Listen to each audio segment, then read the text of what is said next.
Hello friends, আজকে তোমাদের সাথে আমি এই গরমে স্বাস্থ্যকর শুক্তোর রেসিপি শেয়ার করছি।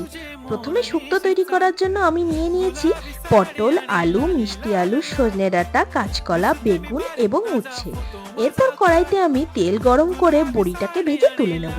তারপর ওই তেলেই হাফ চামচ পাঁচফোড়ন দিয়ে উচ্ছেগুলোকে ভালো করে ভেজে নিয়ে তার মধ্যে সব সবজিগুলোকে দিয়ে 1 চামচ লবণ ও হাফ চামচ হলুদ গুঁড়ো দিয়ে ঢাকা দিয়ে বেশ ভালো করে সতলিয়ে নেব।